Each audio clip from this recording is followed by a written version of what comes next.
জিলা পৰিষদত আপোনালোকে জানে যে আমাৰ সৰ্বমুঠ যি আসন আছিলে সেই সৰ্বমুঠ আসন আছিলে 397টা আৰু এই 397খন আসনৰ ভিতৰত আমাৰ গণ পৰিষদ দল আৰু ভাৰতীয় জনতা পাৰ্টিয়ে আমি নিৰ্বাচনত সম্পূৰ্ণ এটা মিত্ৰ দল হিচাপে প্ৰতিদ্বন্দ্বিতা কৰিছিল আৰু আমাৰ হাতত থকা তথ্য মতে 300টা সিটত আমি নিশ্চিত বিজয় হৈছো এটা সিটৰ ওপৰত অলপ কনফিউজন আছে এখন হিসাব কৰিলে আমি এটা সিট পোৱা দেখুৱাই এটা হিসাব কৰিলে নোপোৱা দেখুৱাই কিন্তু আমি 300 বুলি এটা ফিগাৰ এটা আমি লব খুজিছো আৰু এই 300ৰ যদি আপোনালোকে ভাগ কৰিব খুজে যে 300টো আমি কেনেকৈ ভাগ কৰিম 200 ইয়াত 72টা সিট ভাৰতীয় জনতা পাৰ্টিয়ে লাভ কৰিছে আৰু 28টা সিট আমাৰ অসম গণ পৰিষদ দলে লাভ কৰিছে ইয়াৰ ভিতৰত 4টা সিট গোৱালপাৰাত ৰাভা আসন যৌথ মঞ্চই লাভ কৰিছে কিন্তু তেওঁলোক বিজেপিৰ সিম্বলতে ইলেকশন খেলিছিল গতিকে আমাৰ হাতত হিচাপতে 300 প্লাস 4 304 হ'ব লাগে কিন্তু ডিসি সকলে 300 বুলি জনাইছে গতিকে আমি মাজতে ৰাখি থৈ দিছো এতিয়া হি যি নহক আমাৰ বিজেপিৰ বিজয়ৰ ভিতৰত ৰাভা আসন যৌথ মঞ্চৰো বিজয়ী প্ৰাৰ্থীসকলৰ নাম সন্নিবিষ্ট হৈ আছে আৰু যদি আমি হিসাব কৰি চাও এইবাৰ মিত্ৰ দলে জিকাৰ যিটো সমানুপাতিক যে আমি কিমান পাৰ্চেন্টেজ জিকিলো 76.27% সিটত ভাৰতীয় জনতা পাৰ্টি আৰু আমাৰ মিত্ৰ দল অৰ্থাৎ এনডিএ এইবাৰ 76.22% সিটত আমি জয়লাভ কৰিছো আঞ্চলিক পঞ্চায়ত আপোনালোকে জানে যে যথেষ্টখিনি ৰিজাল্ট অকনমান বহুত সিট যেহেতু কম্পাইল কৰিবৰ কাৰণে কিছু অসুবিধা হয় তথাপিতো আমি এতিয়ালৈকে হিচাপত টোটেল আঞ্চলিক পঞ্চায়তৰ সিট আছিলে 2192টা আৰু 2192টা সিটৰ ভিতৰত ভাৰতীয় জনতা পাৰ্টি আৰু এজিপি দলে আমি লগ লাগি 1436 সিটত বিজয় 1436 যদি আমি ব্ৰেকআপ কৰো 1265টা ভাৰতীয় জনতা পাৰ্টি আৰু 171টা আমাৰ অসম গণ পৰিষদ সম্পূৰ্ণ মিলি 1436টা সিট ইয়াৰ ভিতৰত যদি আমি কংগ্ৰেছ দলৰ ফলাফল চাব যাওঁ তেতিয়াহলে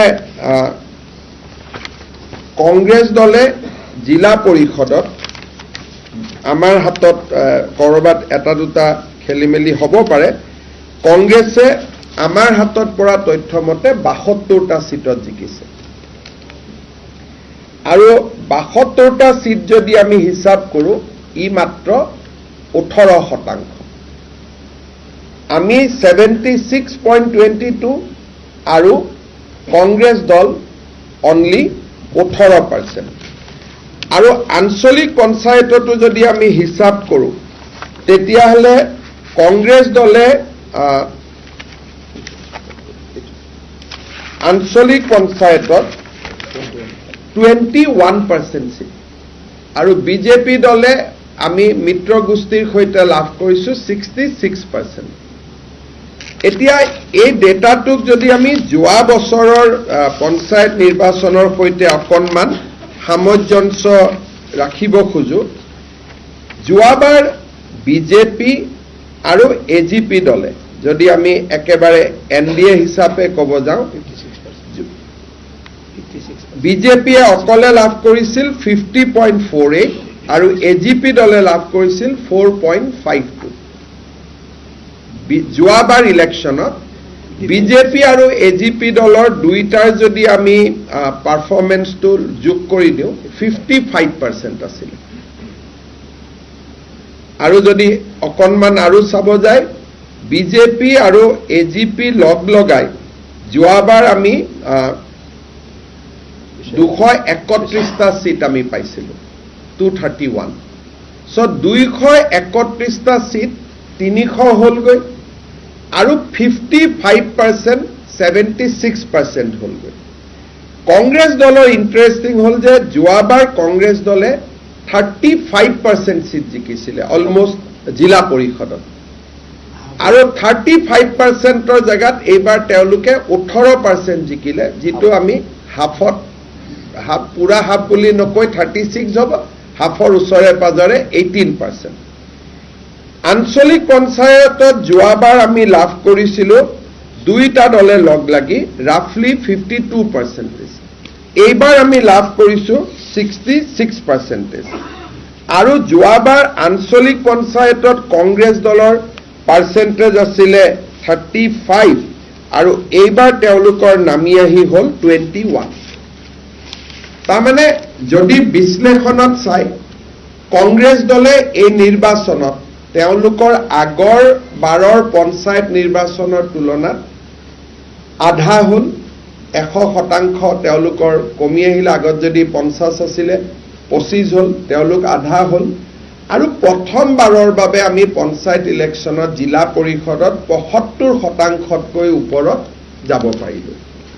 এতিয়া আপোনালোকক মই কেইটামান জিলা পৰিষদখনকে মই যদি ৰেফাৰেন্স পইণ্ট বুলি ধৰি লওঁ কেইটামান মই ইম্পৰ্টেণ্ট ডেটা দিব খুজিছোঁ যিটো আপোনালোকে জিলা ৱাইজ বিশেষকৈ সেইটোৰ ওপৰত আমি কথা বতৰা পাতি থাকোঁ।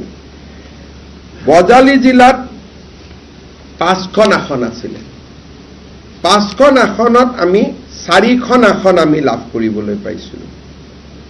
বৰপেটাত আমাৰ 19খন আসন আছিলে আমি 7খন আসনত জিকিছোঁ। বিলাসীপাৰাত আমাৰ 4খন আসন আছিলে আমি 2খন আসনত জিকিব পাৰিছোঁ। এতিয়া বিশ্বনাথ জিলালৈকে চাওক বিশ্বনাথত 12খনৰ 12খনতে আমি জিকিছোঁ। মই ইয়াত এজিপি নাছিলে কেণ্ডিডেট কিন্তু আমি তথাপিতো মিত্ৰ দল বুলি কৈছোঁ যে 12খনৰ 12। বঙাইগাঁৱত 12খন আসনৰ দুইটা দল লগ লাগি 8। কাছাৰত যদি চাই 25খন আসন আছিলে আমি 16খন আসন। চৰাইদেউ যিটো আমাৰ যোৰহাট লোকসভা সমষ্টিৰ অন্তৰ্গত 8খনৰ 8খন আসনে বিজেপি জিকিছে 100%। দৰঙত আমাৰ 12খন আসন আছিলে আমি 7খন আসনত জয়লাভ কৰিছোঁ। ধেমাজিত খুব ইম্পৰ্টেণ্ট ৰিজাল্ট এইটো 12খনৰ 12খনতে আমি জয়লাভ কৰিছোঁ। ধুবুৰীত 12খনৰ আমি 3খনত জিকিছোঁ। ঢকুৱাখানাত আমি 4খনৰ 4 জিকিছোঁ। ডিব্ৰুগড়ত 22খনৰ আমি দুইটা লগ লাগি 22খনে জিকিছোঁ। গোৱালপাৰাত এইটো খুব এটা ছিগনিফিকেণ্ট ৰিজাল্ট তাতে সাধাৰণতে বিজেপি ইমান নিজিকে। এইবাৰ 16টা সিটৰ আমি 10টা সিট আমি 7টা এজিপি এটা ৰাভা হাছং 2টা কিন্তু ৰাভা হাছঙো বিজেপি চিম্বলতে গতিকে 10টা। গোৱালপাৰাটো আমি জিলা পৰিষদ গঠন কৰিম। গোলাঘাটত 20টাৰ 20খন আসনে আমি পাইছোঁ। গুৱাহাটীত 6টাৰ 6খনে পাইছোঁ। হাইলাকান্দিত 8খনৰ ভিতৰত 3খন।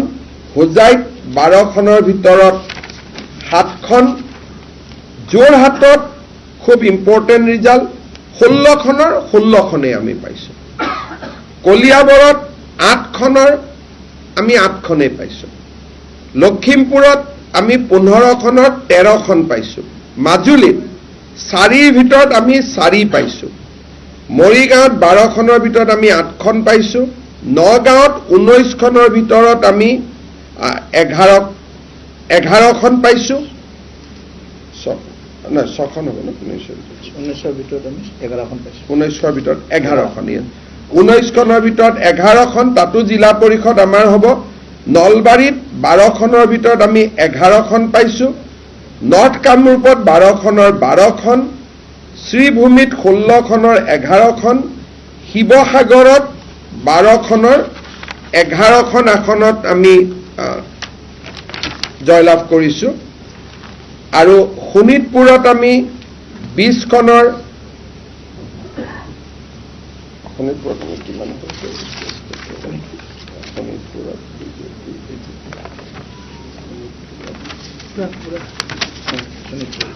শোণিতপুৰত আমি 20খন আসনতে জয়লাভ কৰিছো সাউথ কামৰূপত আমি 12খন আসনৰ 6খন লাভ কৰিছো মানকাছাৰত আমি আসন জইন কৰা নাই তিনিচুকীয়াতো আমি 22খনৰ 22খন আসনত জয়লাভ কৰিছো তাৰ মানে এক প্ৰকাৰ যদি আপোনালোকে চাব যায় সংখ্যালঘু এলেকাটোক বাদ দি আমি সকলো স্থানতে 100ৰ ভিতৰত 100টা সিট পাইছো কংগ্ৰেছে যিকেইটা সিট পাইছে অকল সংখ্যালঘু অঞ্চলত পাইছে আৰু আমি এইবাৰ বিজেপি দলে সংখ্যালঘু অঞ্চলতো আমি সিট পাবলৈ সক্ষম হৈছো মই উদাহৰণ স্বৰূপে তিনিটা খুব ইন্টাৰেষ্টিং ৰিজাল্ট আপোনালোকক ক'ব খুজিছো আমাৰ বৰপেটাত হৰিপুৰ এখন জিলা পৰিষদ আছে 70% তাত 90% আমাৰ সংখ্যালঘু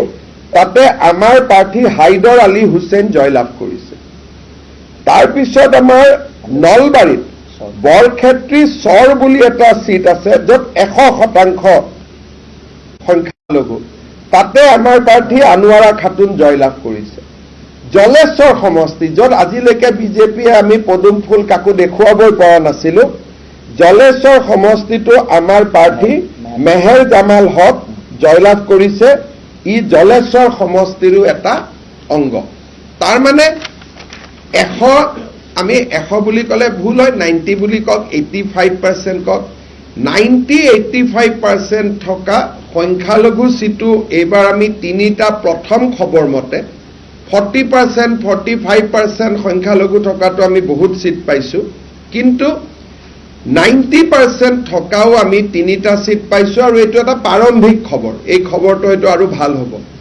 সংখ্যা গৰিষ্ঠ অৰ্থাৎ হিন্দু লোক থকা অঞ্চলত 100ৰ ভিতৰত 100 কংগ্ৰেছে হিন্দু লোক থকা সমষ্টি এটাও সিট জিকিব পৰা নাই কতো থ্ৰু আউট আসাম কতো তেওঁলোকে এটাও সিট জিকিব পৰা নাই বিজেপিয়ে উলুটাই সংখ্যালঘু বা মুছলিম লোক থকা অঞ্চলতো আমি তিনিটা ষ্ট্ৰেইট জিকিছো আৰু 40-45% থকা মুছলিম সিটটো আমি বহুত জিকিছো তাৰ মানে ভাৰতীয় জনতা পাৰ্টিয়ে নিজৰ পৰম্পৰাগত যিটো আমাৰ সমষ্টি তাত আমি আগতকৈ বহুত বেছি ভাল কৰিছো আৰু যি আমাৰ পৰম্পৰাগত সমষ্টি নহয় তাতো আমি শক্তিশালী প্ৰৱেশ আমি কৰিব পাৰিছো এই পঞ্চায়তৰ নিৰ্বাচন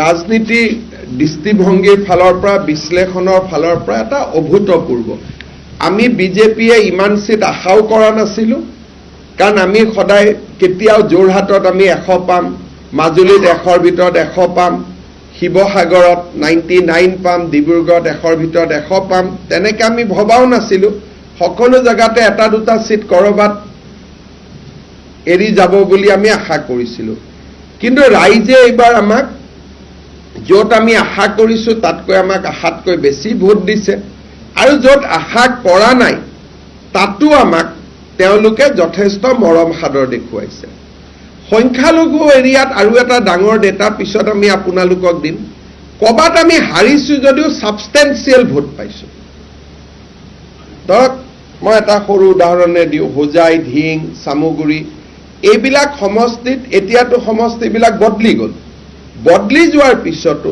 90% য'ত সম্পূৰ্ণ সংখ্যালঘু লোক থাকে তাতে বিজেপিয়ে 30 হাৰিছো কিন্তু 30-35% ভোট পাব সক্ষম হৈছে কৰবাত এতিয়া ধৰক সমৰিয়াতে আমাৰ প্ৰাৰ্থীগৰাকী হাৰিছে তাত এইটো 100% মুছলিম ডমিনেটেড সিট কিন্তু হাৰিলেও আমাৰ প্ৰাৰ্থীগৰাকীয়ে 30% ভোট পাইছে তাৰমানে পৰম্পৰাগত স্থানতটো আমি ভাল কৰিছোই য'ত আমি সদায় কৰো তাত আমি 80% কৰো 70 কৰো এইবাৰ তাত আমি 100 কৰিছো আৰু য'ত আমি কেতিয়াও ভাল ভোট নাপাওঁ তাতেও এইবাৰ আমি খুব ভাল ভোট কৰবাত হয়তো আমি জিকা নাই, কিন্তু আমি ছেকেণ্ড পজিশ্যনলৈকে পদুমৰ চিনত বা হাতীৰ চিনত আমি ছেকেণ্ড পজিশ্যনলৈকে আহি গৈছোঁ। UDF, ৰাইজৰ দল এইবিলাক পিছত আছে, আমি ছেকেণ্ড পজিশ্যনলৈকে গুচি গৈছোঁ।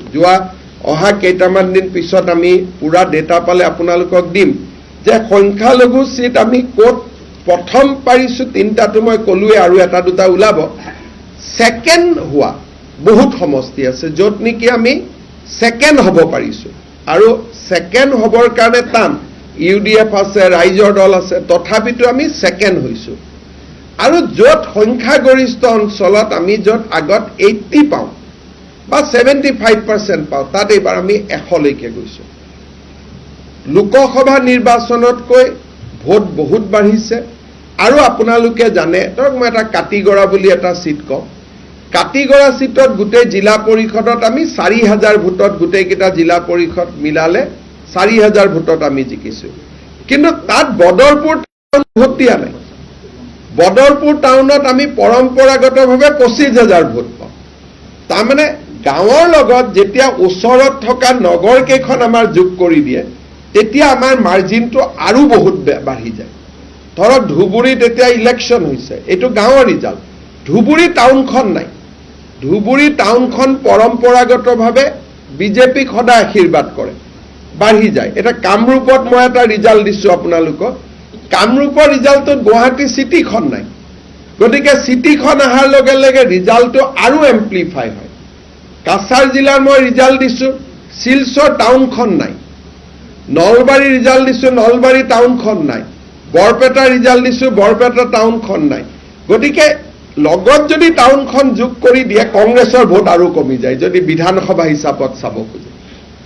কাটিগড়াত যদি আজি কংগ্ৰেছে 40% পাইছে, আমি 60 পাইছোঁ, বদৰপুৰখন ইয়াত লগাই দিয়াৰ লগে লগে কংগ্ৰেছৰ ভোটটো 30 হৈ যায়, আমি 70লৈকে গুচি যাওঁ। এই ৰিজাল্টটোৱে যদি আমি বিধানসভাত ৰেপ্লিকেট কৰিব চেষ্টা কৰোঁ, প্ৰায় 103টা চিট ওলায়। যদি বিধানসভা ইলেকশ্যনৰ লগত টাউনত যোৱাবাৰ মিউনিচিপালিটিত পোৱা বা লোকসভাত ভোট পোৱা যদি আমি চিটখিনি হিচাপ কৰি দিওঁ, সৰ্বমুঠ আমাৰ 103টা চিটত আমি ক্লিয়াৰ লিড ইয়াত দেখা পোৱা যায়। গতিকে এটা খুব ডাঙৰ এটা সাংঘাতিক ৰিজাল্ট, এটা বহুত বেছি ভাল ৰিজাল্ট। প্ৰধানমন্ত্ৰী মোদী ডাঙৰীয়াক আমি ধন্যবাদ জনাইছোঁ। তেখেতৰ অসমৰ প্ৰতি থকা ভালপোৱা সকলো মানুহে গ্ৰহণ কৰিছে, আৰু মানুহে তেখেতক মৰম আৰু আশীৰ্বাদেৰে উপচাই দিছে। অসমবাসী ৰাইজৰ আশীৰ্বাদ আমি নিৰ্মালী হিচাপে আমাৰ শিৰত তুলি লৈছোঁ, আৰু ভাৰতীয় জনতা পাৰ্টি, অসম গণ পৰিষদ আৰু ৰাভা হাছং যৌথ মঞ্চ, গণশক্তি আমি সকলোৱে মিলি মিত্ৰতাৰে বিধানসভাৰ নিৰ্বাচনতো এনেকৈ আমি প্ৰতিদ্বন্দ্বিতা কৰিম, আৰু এনেকৈ আমি সুন্দৰ ফলাফল এটা কৰাৰ বাবে আমি চেষ্টা কৰিম। অহা দিনকেইটা আপোনালোকে জানে, লোকসভাৰ পৰা পঞ্চায়ত ইলেকশ্যনৰ মাজত আমি কোনো স্কিম কৰিব পৰা নাই। মোক আজি ৰাতিপুৱা এজন মন্ত্ৰীয়ে কৈছে যে মুখ্যমন্ত্ৰী মহোদয়, এইবাৰতো আমি মুখেৰি চলাইছোঁ, কাৰণ অৰুণোদয় প্ৰপত্ৰহে যোগাৰ কৰিছোঁ, দিব পৰা নাই। মহিলাৰ 10,000ৰ প্ৰপত্ৰহে যোগাৰ কৰিছোঁ, দিব পৰা নাই। ল'ৰা ছোৱালী কৈছোঁ 1 লাখ টকাকৈ আপোনালোকক আমি আত্মসংস্থাপনৰ কাৰণে দিম, কিন্তু আমি দিব পৰা নাই। এতিয়াৰ পৰা অহা মাহৰ পৰা আমাৰ আঁচনিবিলাক ৰূপায়ণ আৰম্ভ হ'ব। গতিকে আপোনালোকে ভাবক যে এই ফলাফলৰ লগত আৰু কিমান এলিমেণ্ট যোগ হ'ব আছে। এতিয়াতো লোকসভা ইলেকশ্যন হৈ গ'ল, পঞ্চায়ত ইলেকশ্যন, আমাৰ সাংগঠনিক আৰু আমাৰ মুখৰ কথাৰ ওপৰত ৰাইজৰ ভৰসা, এই দুটাক যোগ কৰি আমি এইখিনি পাইছোঁ। কিন্তু যেতিয়া আমি এতিয়া গেছৰ চিলিণ্ডাৰৰ দাম কমাম বুলি কৈছোঁ, কিন্তু যেতিয়া অক্টোবৰৰ পৰা কমি যাব, তেতিয়া তাৰ ইম্পেক্ট আৰু কিমান বিশাল হ'ব পাৰে আপোনালোকে চিন্তা কৰক। মহিলাসকলক আমি আত্মসহায়ক গোটক, মুখ্যমন্ত্ৰী উদ্যমিতা আঁচনি, 30 লাখ মহিলাই 10,000কৈ পাব। এতিয়া মাত্ৰ পাব বুলি কৈ থৈছোঁ, পোৱা নাই। অহা বিধানসভাৰ ইলেকশ্যনৰ আগলৈকে সকলোৱে পাবগৈ। অৰুণোদয় 22 লাখ মানুহে পাই আছে। 40 লাখ মানুহৰ হিতাধিকাৰীৰ তালিকা আমাৰ হাতত আছে, দিব পৰা নাই। এতিয়া আমি দিবৰ বাবে আৰম্ভ কৰিম আৰু তাৰ লগে লগে মানুহে দেখিব যে এওঁলোকে মুখেদি যি কথা কয় কামতো একেখিনিয়ে কৰে, তেতিয়া ৰিজাল্টটো আৰু কিমান ভাল হ'ব পাৰে আপোনালোকে এটা ধাৰণা কৰিব পাৰে।